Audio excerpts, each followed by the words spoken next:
sudah diberi kesehatan sehingga kita bisa berkumpul di tempat ini. Sebelum kita memulai kegiatan hari ini, ada baiknya kita berdoa terlebih dahulu. Berdoa mengucapkan Al-Fatihah di dalam hati kita mulai.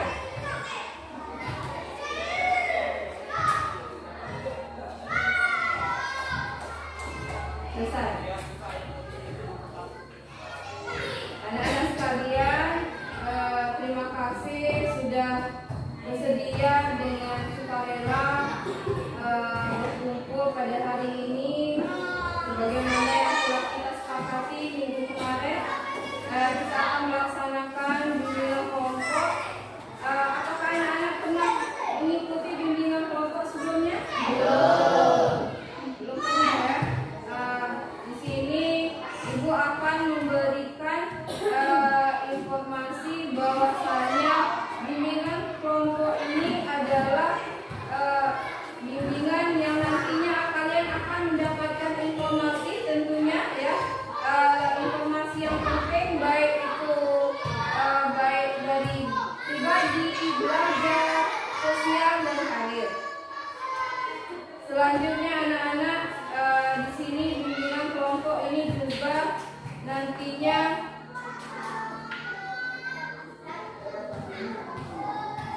di dalam bimbingan kelompok ini nantinya kalian akan belajar bagaimana cara kita memutuskan suatu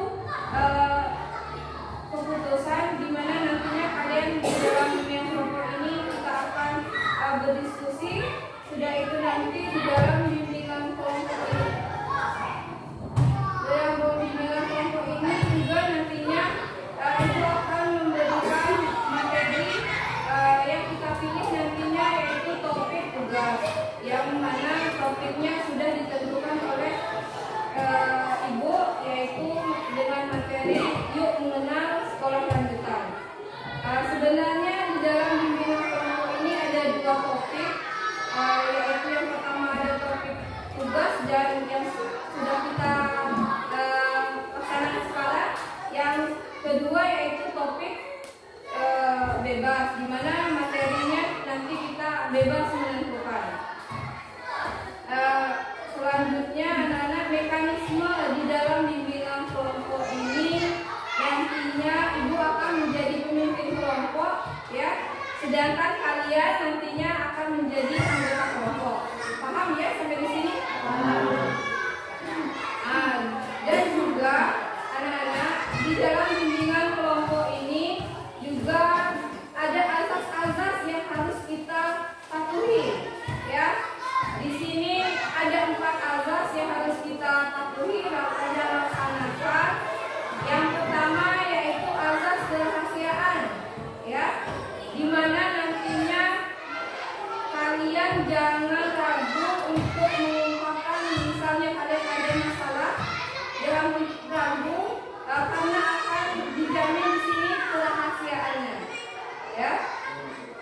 Sudah itu ada azas keterbukaan ya. Azas keterbukaan ini juga mengajarkan kalian untuk mengungkapkan masalah kalian ya. Jangan ragu untuk mengungkapkan ide-ide atau pikiran kalian yang akan kalian mau ungkapkan ya.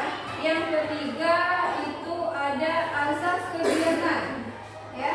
Di dalam azas kegiatan ini nantinya kita hendaknya melaksanakan kegiatan ini dari awal sampai akhir agar mendapatkan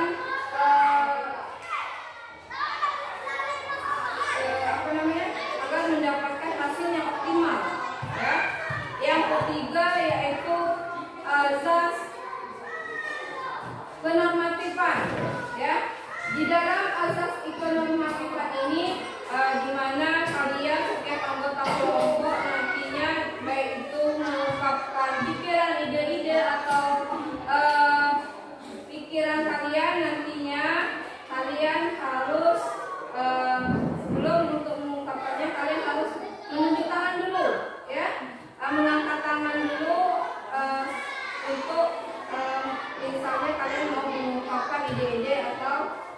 pikiran kalian. Sudah itu dalam asas kegiatan ini juga nantinya misalkan tidak boleh ada teman yang ditertawakan.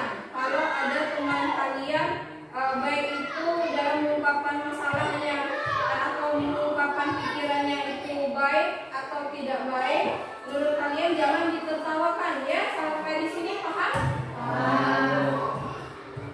Itu azas-azas tadi, aturan yang sudah kita sepakati sekarang, yaitu aturannya kalau ada yang sedang berbicara yang lain untuk menyimak terlebih dahulu ya, jangan untuk disanggah. Itu yang pertama. Yang kedua, dalam melaksanakan diskusi nanti, kalau ada yang mau mengungkapkan harus sesuai dengan pemimpin kelompok yang memutuskan ya. Tunjuk tangan dahulu kalau mau mengungkapkan ide-ide atau pikiran kalian. Itu aturannya. Sedangkan waktu nanti dalam pelaksanaan kegiatan di dalam kelompok ini, nantinya kita akan melaksanakan 2 jam pelajaran ya. Kurang lebih itu ada 80 menit atau 90 menit. Kalau lebih juga tidak apa-apa ya. Biar kita agak lebih santai dan menambah percaya diri kalian, ada baiknya kita perkenalan terlebih dahulu ya. Mau yang sebelah kiri atau sebelah kanan atau tengah-tengah yang duluan? Oke, sebelah kanan duluan, silakan.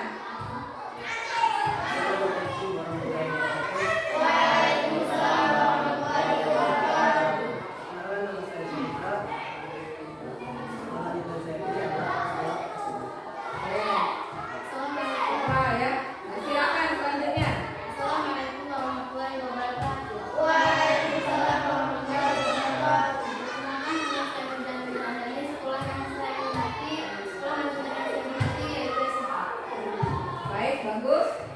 Selanjutnya. Waalaikumsalam warahmatullahi wabarakatuh.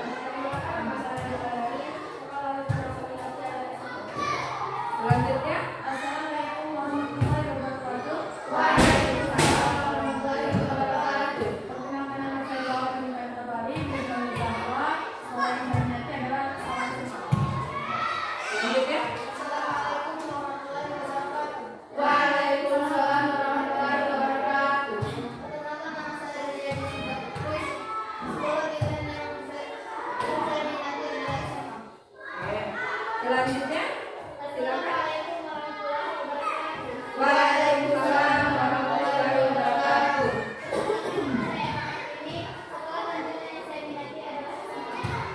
Selanjutnya, assalamualaikum warahmatullahi wabarakatuh.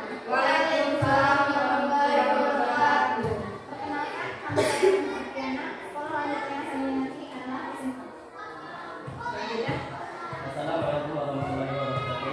Waalaikumsalam warahmatullahi wabarakatuh.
Sudah siap untuk melanjutkan ke tahap selanjutnya anak-anak? Ya. Oke. Selanjutnya kita akan melaksanakan kegiatan kita, tapi sebelum itu Ibu akan menayangkan sebuah video yang nantinya kalian akan bahas dan kita akan pelajari, ya.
Setelah kita melihat atau Ibu menayangkan video permasalahan tadi, di sini mungkin ada anak-anak yang sudah atau permasalahannya sama dengan video tadi.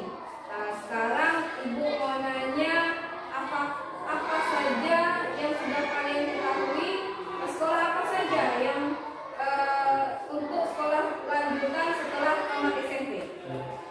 Oke, Angga silakan. Sekolah lanjutan setelah tamat SMP yaitu SMK, SMK. Itu? Bagus untuk Angga.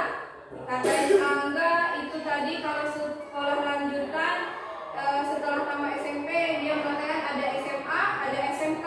Ada yang pendapat lain? Iya, Zahwa silakan. Sekolah lanjutan setelah SMP ada SMA, SMK, MA, dan juga itu ada kalau kata Zahwa ada SMA, SMK dengan madrasah aliyah ya, MA itu ya. Ada yang mau menambahkan lagi setelah tamat SMP itu apa? Si Putra silakan.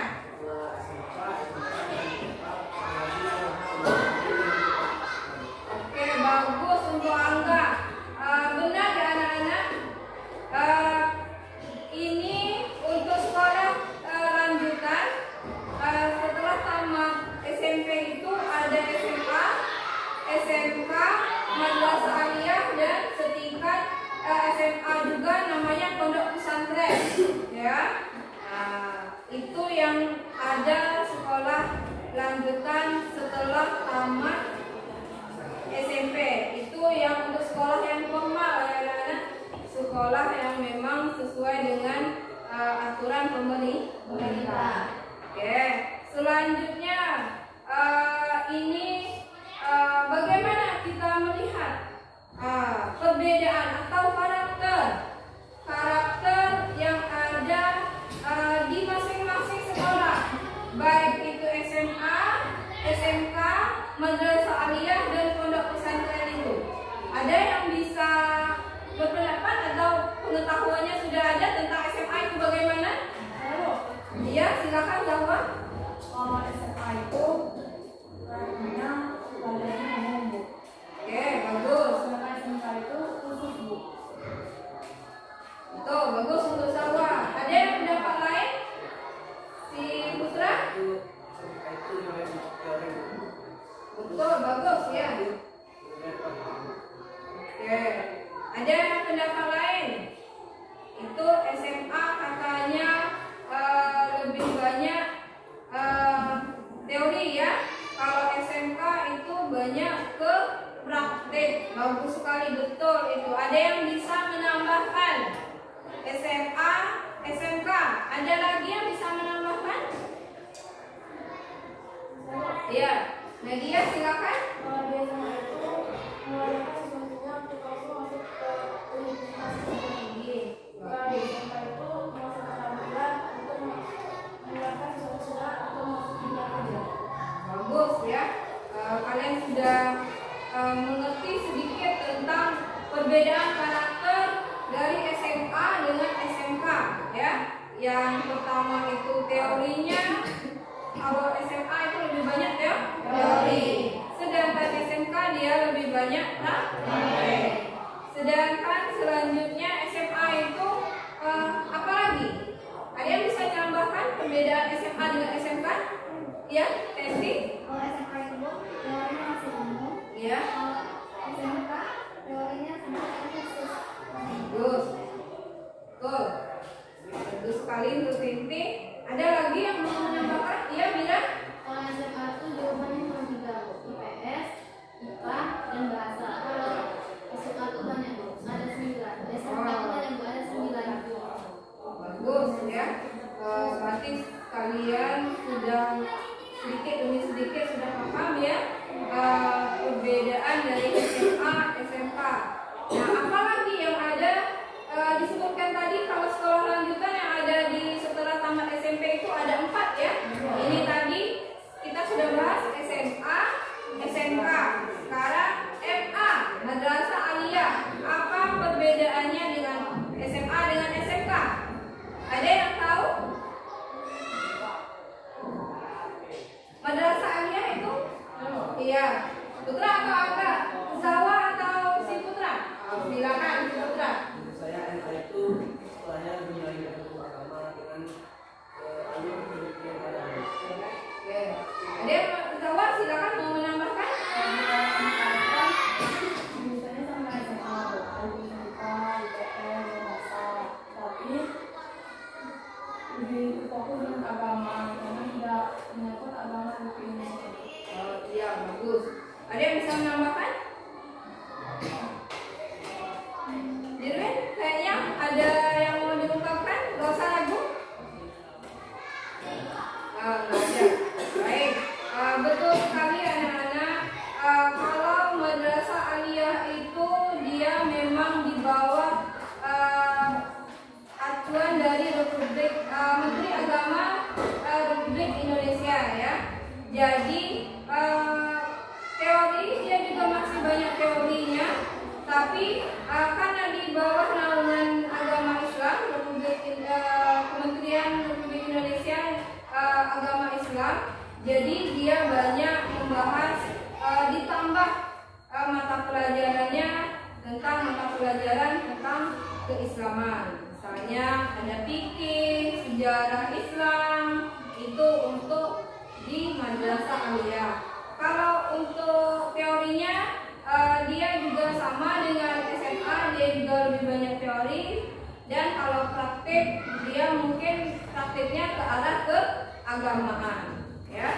Sekarang satu lagi, pondok pesantren ya, yang belum kalian bahas, yang belum kita bahas, yaitu apa karakteristik dari pondok pesantren? Ya, siapa? Oke. Biasanya pondok pesantren itu tinggalnya mondok ya, mondok di tempat sekolah yang dituju. Betul, bagus Eva. Ada lagi? Ya, Dirwin? Biasanya pesantren itu lebih mendalami ilmu keagamaan. Ya. Dan biasanya pulang itu mas. Oke, bagus. Sudah menambahkan saya, Dirwin.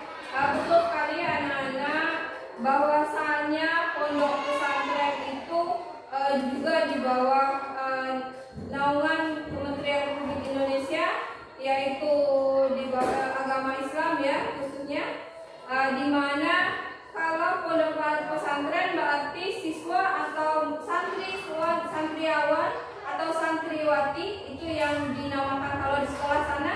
Kalau yang untuk anak laki-laki santriawan, santriwati untuk nama anak perempuan.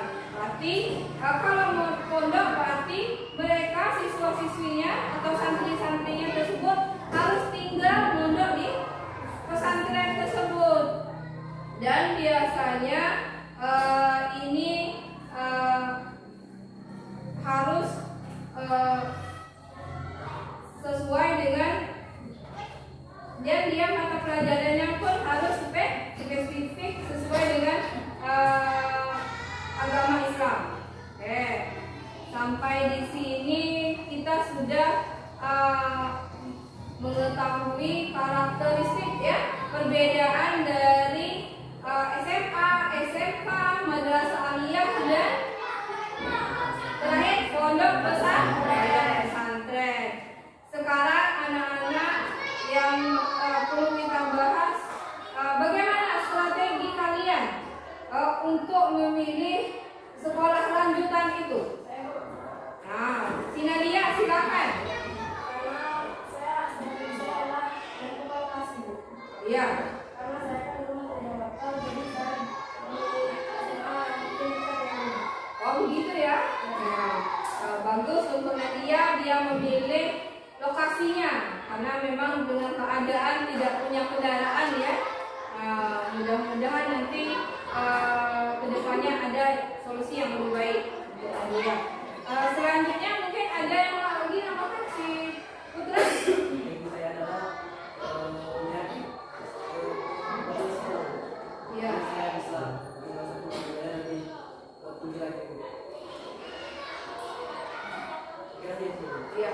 Terima kasih si Putra sudah menyampaikan pendapatnya kalau untuk memilih strategi sekolah lanjutan kata si Putra dia akan memilih melihat kualitas ya. Nah, kualitas sekolah. Selanjutnya ada yang mau namakan? Titi? saya sangat pagi, jadi saya memberikan biaya sekolahnya. Melihat biaya sekolah ya. Ya.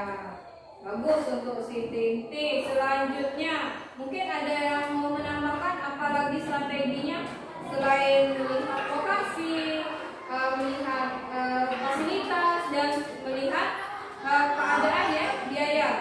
Mungkin ada yang mau menambahkan apalagi strateginya? Ya?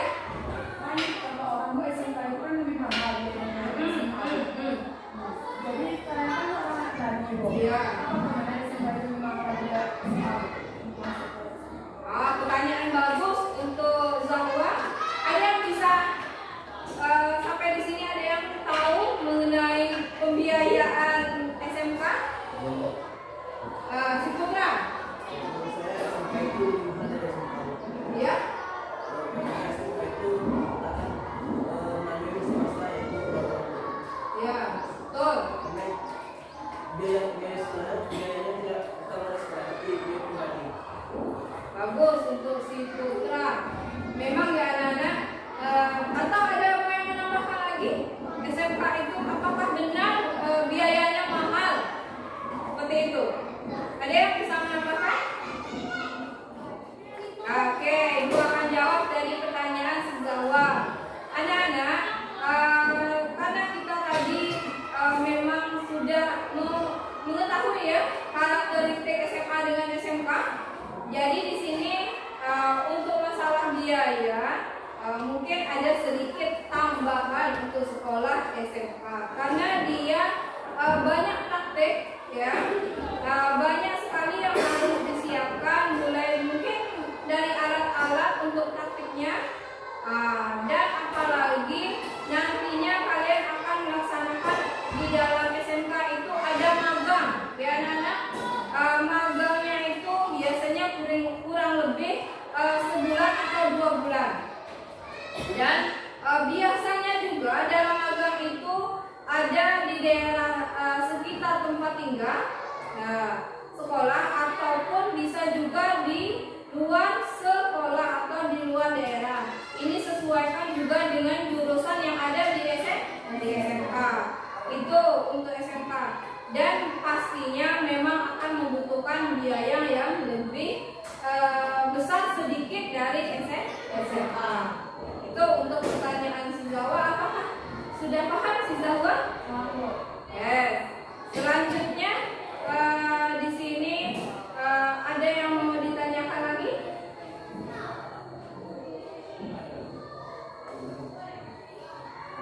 Ada? Itu untuk anak-anak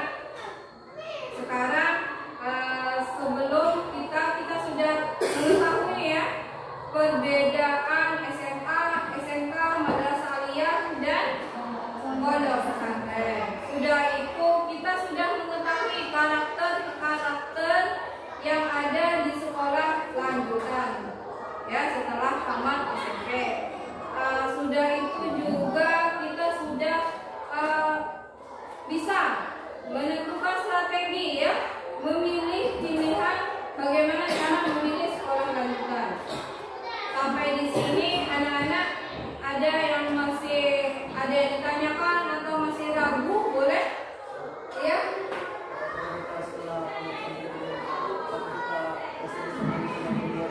Oke, pertanyaan bagus untuk dari si Putra. Jangan si Putra maupun anak-anak yang lain ya. Di sini maupun SMK, madrasah aliyah maupun pondok pesantren tidak tertutup kemungkinan ya. Tidak tertutup kemungkinan kalian bisa melanjutkan ke sekolah lanjutan. Karena mengapa?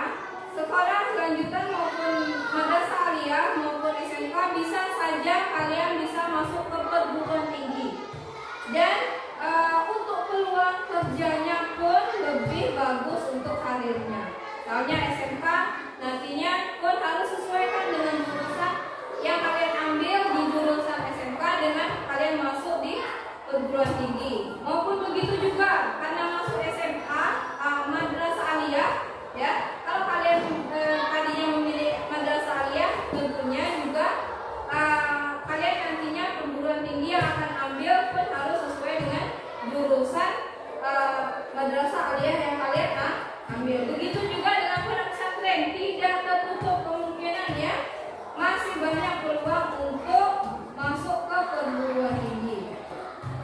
Di mana nantinya anak-anak sekarang pun tidak tertutup kemungkinan karena si Putra tadi hobinya ya menghafal Al-Quran ya.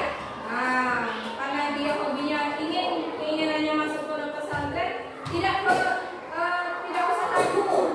Itu bahkan lebih bagus masuk pondok pesantren, dan kalau kalian nanti bisa pasti akan masuk ke perguruan tinggi.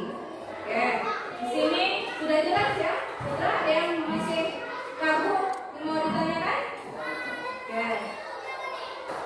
Selanjutnya, setelah kita melakukan tahap demi tahap kegiatan ini, anak-anak, ibu akan merumuskan ya. Ibu akan merumuskan kegiatan yang telah kita lakukan. Yang pertama, kita sudah mempelajari atau sudah mengetahui ya, bahwasanya setelah tamat sekolah SMP itu ada sekolah lanjutan yang dinamakan ada SMA, SMK, dan madrasah aliyah, juga ada pondok pesantren. Nah, bagaimana karakter masing-masing sekolah itu? Yang pertama ya, SMA itu memperluas pengetahuan ya, sama semuanya di dalam maupun SMA, SMK, madrasah aliyah dan pondok pesantren itu dalam rangka kita memperluas pengetahuan. Tapi untuk SMA ini peluang melanjutkan ke perguruan tingginya itu lebih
tidak tertutup kemungkinan dan jangan ragu ya untuk masuk SMA dengan SMK.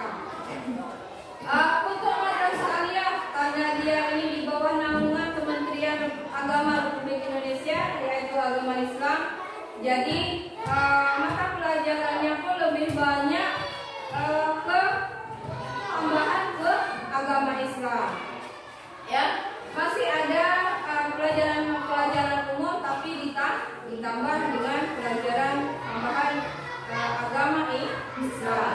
Sedangkan untuk pondok pesantren ini juga ada dua anak-anak, ada pondok pesantren masih mempelajari materi umum dan ada juga sudah pondok pesantren yang spesifik, ada yang lebih khusus. Nah, untuk strateginya anak-anak dalam memilih sekolah lanjutan itu ada baiknya kalian harus pertama harus mengetahui kemampuan kalian, minat kalian di mana, ya, pengembangan diri kalian minatnya di mana, itu yang pertama. Yang kedua, biaya sekolah harus juga kalian harus ketahui SMA itu bagaimana dan SMK itu bagaimana, dan perlu adanya persiapan. Dan yang ketiga yaitu lokasi. Ini perlu juga karena sekarang mengingat ada zonasi ya anak-anak, untuk memilih sekolah lanjutan itu kita tidak boleh sembarangan, kita ada zonasi untuk memilih sekolah lanjutan dan harus sesuaikan juga dengan lokasi rumah kita agar keadaan kita lebih optimal ya. Yang ketiga, yang pastinya kita harus mengetahui sekolah tersebut ya, baik itu prestasinya, baik itu sekolahnya, kualitas sekolah ya, itu perlu kita ketahui. Dan yang terakhir, kita perlu adanya komunikasi dengan keluarga, karena kita ini kan masih dibiayai oleh keluarga, itu juga sangat penting. Itu kita sudah menemukan dari hasil kegiatan kita pada hari ini. Sekarang Ibu akan memberikan bahwasanya kalian jangan ragu untuk memilih ya, menentukan sekolah lanjutan yang akan kalian pilih nantinya. Sekarang Ibu mau pesan-pesan kalian dalam mengikuti layanan bimbingan kelompok ini. Ada yang mau mengungkapkan pesan-pesannya? Ya, dilihat. Dari kegiatan ini saya mengetahui perbedaan SMA dan SMK. Ya, bagus. Si Delia sudah bisa ya mengetahui perbedaan SMA dan SMK. Sedangkan silakan Delia tadi menunjukkan tangan. Ya. Saya tahu kita sekolah mana yang terbaik. Oke, berarti Delia sudah ini nih, sudah serap nih. Nah, mana pilihan sekolah yang cocok menurut dia sekarang. Ada yang mau nambahkan lagi? Zahwa, silakan. Yang di bawah kepala saya adalah teman kelompok. Iya. Yang paling untuk tugas sekolah saya tahu bagaimana mereka untuk masuk ke sekolah tidak sampai. Itu pesan-pesan. Nah, menurut kalian apa manfaat dari melaksanakan bimbingan kelompok ini? Ya, Sinadia silakan. Manfaat dari mengikuti bimbingan kelompok ini, saya bisa lebih terbuka, Ya, bagus. bisa berbicara bersama banyak, Ya. bisa bertukar pendapat antara sesama. Oke, bagus untuk Nadia. Ada yang mau mengungkapkan manfaatnya dalam mengikuti bimbingan kelompok ini? Hah? Ada lagi yang mau mengungkapkan? Ya, Siti, silakan.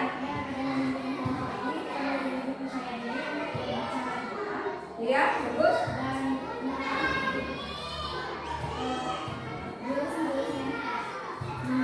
Oh, bagus. Itu ya manfaatnya. Sebelum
Tindakannya sekarang?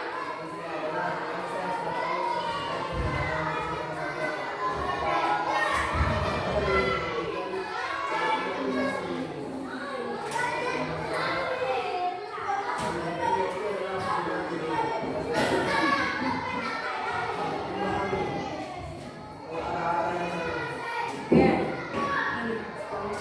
Oke, Anda mau menyampaikan dari hasil ini tindakannya mau apa? Tindakan saya yaitu untuk menyesuaikan kemampuan saya. Oke. Nah, jadi pilihannya Pilihannya mantap ke pilihan SMK. Tadi SMA ya, sekarang berubah menjadi SMK. Si DW tindakannya sekarang masih tetap SMA. Si TC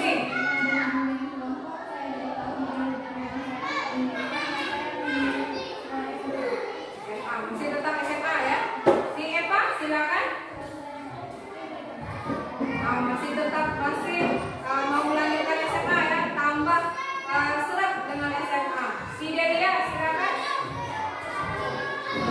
Tetap SMK, pindah ya. Tadinya dia memilih SMA, sekarang pilihannya ke SMK dengan mendapatkan dari informasi di bioprofili. Si Zahwa silakan.